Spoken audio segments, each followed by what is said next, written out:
కానీ బలమైన పోరాటం అన్నారు కదా, మార్పు వచ్చింది, ఒక బాధ్యత మా పైన వెళ్ళింది, బలమైన పోరాటం చేస్తామని చెప్పినారు కదా, ఆ బలమైన పోరాటం చేసిరని మీరు అనుకుంటురా?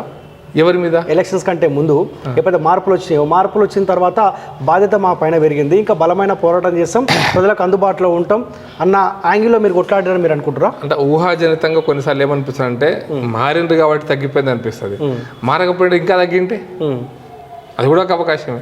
కాబట్టి మార్పు వల్ల అది ఊహాజనితమే, మార్పు వల్ల జరిగింది, మార్పు వల్ల మారకుంటే జరుగుతుండే అనేది ఊహాజనితమే.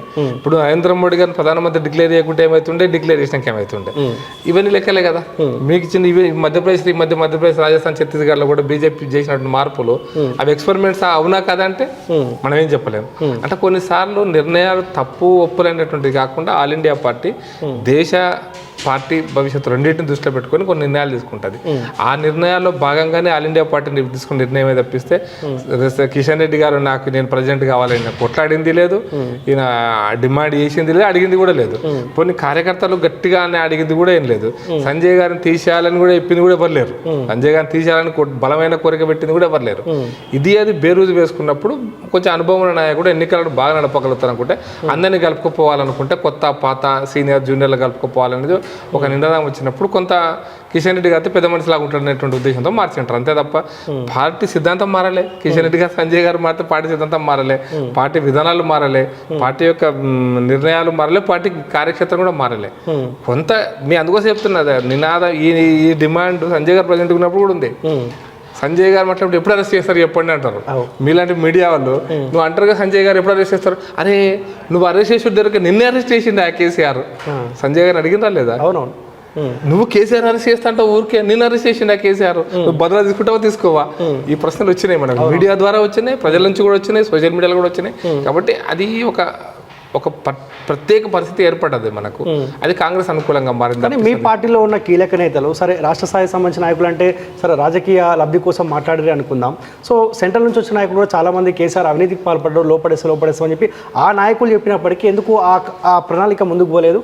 నేను అందుకోసం చెప్తున్నా, ప్రధానమంత్రి మాట చెప్పినాడు, మేము అదే అంటాం.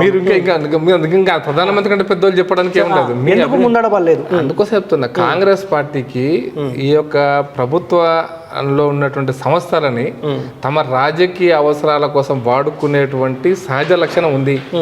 బీజేపీ ప్రభుత్వం వచ్చిన తర్వాత మోడీ గారి పాలనలో ఈ సంస్థలు ఏవైనా సరే స్వతంత్రంగా పనిచేస్తున్నాయి. అది న్యాయ వ్యవస్థ కావచ్చు, ఎన్ఫోర్స్మెంట్ డిపార్ట్మెంట్ కావచ్చు, సిబిఐ కావచ్చు, లేదా ఐబీ కావచ్చు, రిజర్వ్ బ్యాంక్ ఆఫ్ ఇండియా కావచ్చు, స్వతంత్రంగా పనిచేస్తున్నాయి. స్వతంత్రంగా పనిచేయవు అనేటువంటి భావనలో కాంగ్రెస్ వాళ్ళు ఉన్నారు. మేము వీళ్ళు ఇన్ఫ్లుయెన్స్ చేస్తారు అని, ఆ ఇన్ఫ్లుయెన్స్ లేదు, వ్యవస్థలు లేవు. కాబట్టి వ్యవస్థలో ఈడీని పిలిచి అరెస్ట్ చేయని చెప్పరు, నరేంద్ర మోడీ గారు చెప్పరు, అమిత్ షా గారు చెప్పరు. ఎవిడెన్సెస్ ఉంటే ఎవిడెన్స్ కలెక్ట్ అయితే ఎప్పుడు అవకాశం ఉంటే అప్పుడు చేస్తారు. అందుకోసం మేము ఇక్కడ అధికారులు ఇప్పుడు నేను సూటి ప్రశ్న నేను ఛాలెంజ్ చేస్తున్న రోజున రేవంత్ రెడ్డి గారిని ఛాలెంజ్ చేస్తున్నా. రేవంత్ రెడ్డి గారు ఉపన్యాసం ఇచ్చాడు ఎన్నికల సందర్భంగా, కర్ణాటకలో ఉపన్యాసం ఇచ్చారు బీజేపీ వ్యతిరేకంగా.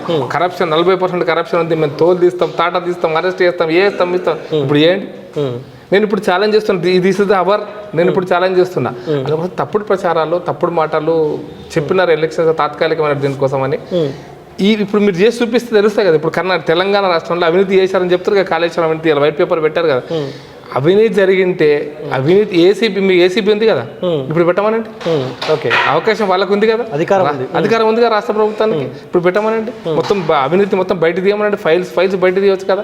అందుకోసమనే సంస్థలను ఇండిపెండెంట్ నడవనిచ్చినప్పుడు మాకు ఇటువంటి ఇబ్బందులు మాలాంటి పార్టీలకు వస్తాయి, సహజం. అది దాన్ని మనం తీసుకోవాల్సిన అవసరం లేదు. మోడీ గారి స్పిరిట్ కూడా ఏంటంటే తెలంగాణ రాష్ట్రంలో అధికారంలోకి వస్తే అవినీతి ఎవరు చేసినా వదిలిపెట్టామన్నాడు. ఈ స్టేట్మెంట్ ఇప్పుడు ఎందుకు నేను ఇంకా కరెక్ట్గా చెప్పాలంటే 2017లో, ఇప్పుడు మన 2023 2018 ఎన్నికల కంటే ముందు అమిత్ షా గారు ప్రెసిడెంట్గా ఉన్నప్పుడు కూడా హైదరాబాద్కు వచ్చినప్పుడు కూడా ఈ మాట చెప్పినాడు. అవినీతి చెప్పినాడు, మేము 2,50,000 నీకు ఇచ్చినాము, నువ్వు దాన్ని ఏం వాడుతున్నావు, ఎట్లా వాడుతున్నావు అంటే ఛాలెంజ్ చేసినాడు. నేను ఇక్కడే ఉన్న హైదరాబాద్ గడ్డ మీద ఉన్న రాకేశారని కూడా ఛాలెంజ్ చేశాడు అమిత్ షా గారు. కాబట్టి మనం పొలిటికల్ స్టేట్మెంట్స్లో స్పిరిట్ తీసుకోవాలి.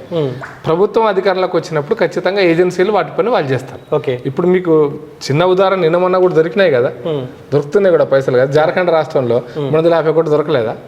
అంతేందుకు తెలంగాణ రాష్ట్రంలో సిబిఐ దీంట్లో ఇప్పుడు టీఆర్ఎస్ ఎంపీ ఉంటుంది కదా, బీఆర్ఎస్ ఎంపీ హెట్రో కంపెనీ యొక్క అధినేత ఆయన 150 కోట్లు దొరకలేదు దాచిపెట్టుకునే పైసలా కొన్ని ఎవరి పైసలు చెప్పాలి కదా అవి అవు అవి ఎవరి పైసలన్నా తప్పే కదా అటువంటి తప్పు చేసిన వ్యక్తి బీఆర్ఎస్ పార్టీలో ఎంపీ అయ్యింది కదా అయ్యిందంటే ఎక్కడో ఒక లింక్ కనెక్ట్ ఉంది కదా అందుకోసం ప్రభుత్వ యంత్రాంగంలో కొన్ని పరిమితులు ఉంటాయి న్యాయ వ్యవస్థ ఇప్పుడు మేము చాలాసార్లు చెప్తుంటారు మా వాళ్ళు కూడా మేము చాలాసార్లు చెప్తుంటారు కేసు సోషల్ మీడియాలో పెడుతుంటారు రవి కవితను అరెస్ట్ చేయాలని కవితను అరెస్ట్ చేస్తే ఏం చేయాలి మీరు లాజిక్ చెప్పండి కవితను అరెస్ట్ చేస్తే కోర్టు ముందు పెట్టాలి కోర్టు ముందు పెడితే కోర్టు ఆమెను జైల్లో పెడుతుందా బయట పెడతా కోర్టు డిసైడ్ చేస్తా బీజేపీ డిసైడ్ చేస్తుందా కోర్టు చెప్తుంది ప్రభుత్వం చెప్తుందా కోర్టు చెప్తుందా చెప్తుంది మరి అయిపోయాయి అందుకోసం గట్టి ఎవిడెన్సెస్ దొరకనంత వరకు ఇన్వెస్టిగేషన్ కొనసాగుతుంది